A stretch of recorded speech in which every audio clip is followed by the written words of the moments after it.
is Teaching for Lifelong Change, where I provide literacy and technology products to inner city teachers as well as students.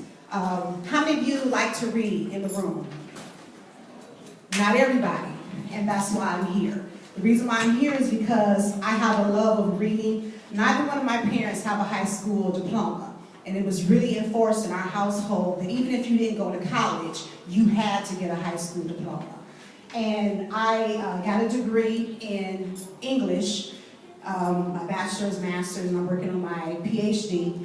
And I created a product. This one is called the Reading Wheel, where you simply sit in a group and you actually read.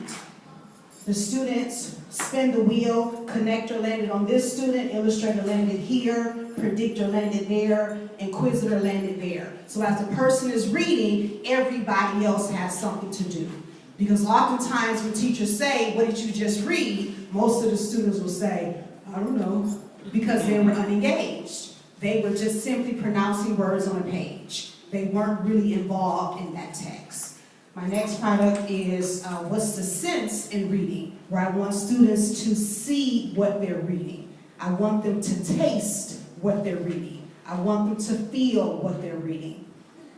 Here is the cubed reading, where they will just toss the cube, and then you have vocabulary words, so a new word that's introduced to them. Summarize the text, where they actually get a chance to summarize what they read. And then these are in the prototype phase. So I have 4 squares, so they're doing something with those squares, and then also have tic-tac-toe, because again, I want them to be doing something as they are reading. Now, 10% of my proceeds go to Pontiac students. So I give out scholarships because I want books in the hands of students. Because as a college instructor, I learned that my students, although they were in my class, they didn't have their textbooks because they were waiting on financial aid to come to them. So I have that program where, again, 10% goes to students. 17 students have been awarded scholarships over the last 18 years. And 13, thank you for that, 13 of those students are in the city of Pontiac. And I've given over $11,000 to those students. So with your assistance, I'll actually be able to give out more, connect with more teachers, and also connect with more students. Now, and then the technology component. Teachers take a lot of work home. But one thing that I don't want them to do is take time away from their families. So with the click of just their phone, they can grade their students' test just by a click of their phone. And I wanted to be able to get those apps into the hands of teachers to be able to let them have time with their families. So again, technology and reading services is what Teaching for Lifelong Change does.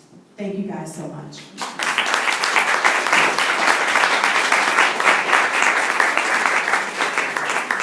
Thank you, Akina. You're going to stay up here, and we got 4 questions from the audience. So if we have a quick raise of hand, if you've got a question to ask in regards to lifelong change, Teaching for Lifelong Change, TLC. Any question? Any question? Great. What is ABD? Wait, we'll get your mic. Oh. No, what is ABD? ABD, Yes. all but dissertation. Okay. So I've done the classes, passed the exams, and I'm in my research phase. Okay. So I'll soon be a doctor. So the easy answer is the head specialist. There you go.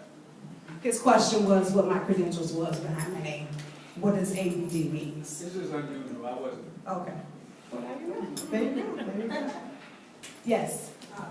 What grade do you start in teaching-wise as far as getting the technology to the teachers?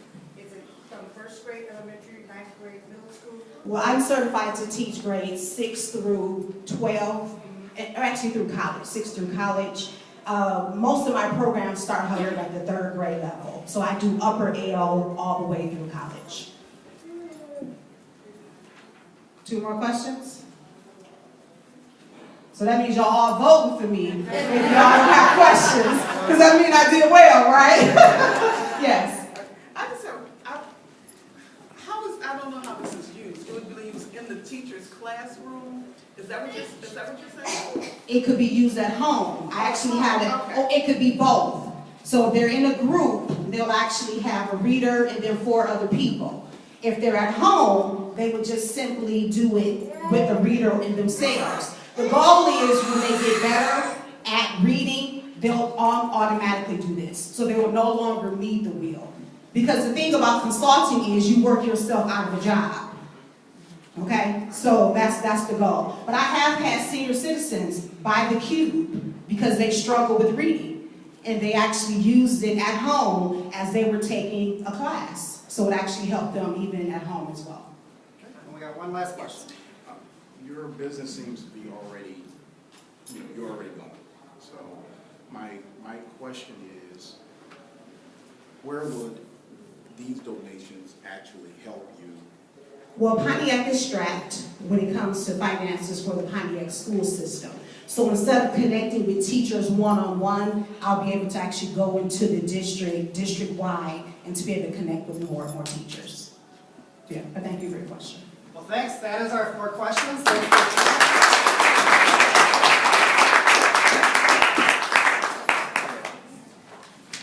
Okay, we will make a quick little transition here. So that was Teaching for Lifelong Change, and that was Akina Long Benton. Yes. Thank you. Thank you. So are we ready for our next pitch? I think they got a little stage preparation that they want to do as well, so come on up. We are going to hear from Serendipity Seeds up next.